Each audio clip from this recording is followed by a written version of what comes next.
Welcome back. This is Jacob Milligan with 9M Investments, and today I'm going to be walking through the private performance for December of 2023 and then the overall performance for 2023 for the private investments that I use for my clients. Just kind of give you a breakdown within our private sector or private pieces of the portfolio. We use private equity, private real estate, and private credit.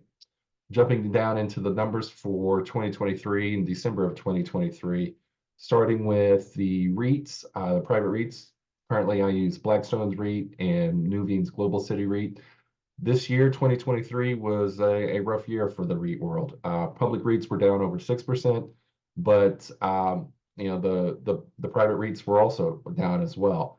Obviously, kind of outperformed the public sector with Blackstone's down right at a negative 0.5, less than 1%. Then Nuveen's Global City right at under 1%, a negative 0.95. One of the advantages of this, though, from a portfolio construction standpoint, is one, even in a really kind of rough year, in a rough area within the REIT sector, the performance overall is pretty good.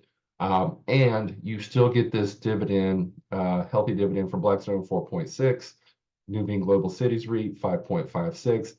Depending on whether you're using these from income generation or just looking for performance or uncorrelated performance from your other pieces of the portfolio, these dividends help in a year like this.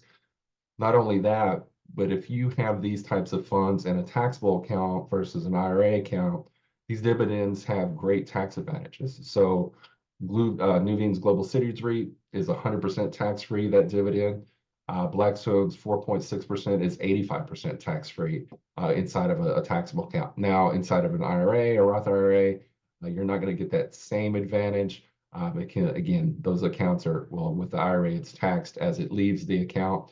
But again, still uncorrelated performance versus stocks and bonds, whether you're using this for income or just a uncorrelated piece of your portfolio, still a great piece to have. The private credit sector, this was the all-stars for 2023. After having a really strong 2022, 2023, they really knocked it out of the park. So in December, Blackstone up 1.5%, Carlyle Tactical Credit up 1.67%. Both of these funds up over 14.4% on the year, and very, very healthy dividends. Now, these dividends don't have the same tax advantages as the REITs, but great, great dividend, whether that be in a Roth or an IRA or a taxable account. These are going to be very, very strong yields that within my clients typically are using for income. If you're not using for income and you're reinvesting those, they really fit any type of qualified account or taxable account, they fit really well.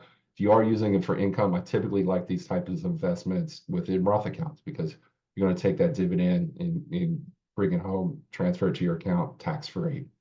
On the private equity side, the iDirect Private Markets Fund and the BlackRock Private Investment Fund. iDirect was down a little bit in December.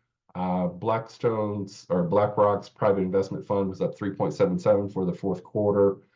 Both of them very strong returns, over 12% for iDirect, over 11%, almost 12% for the year for BlackRock. Compared to the public markets, especially the last 2 months of the public markets, down a little bit versus like the S&P 500 and NASDAQ because they both had monster November and December's. But again, the volatility on these are going to be almost half of the public markets. And really, that's what we're looking for these, is to help lower the volatility, help kind of smooth out the ups and downs of the public markets with these. So very happy with these. iDirect in particular, I'm really excited what that fund has to do moving forward.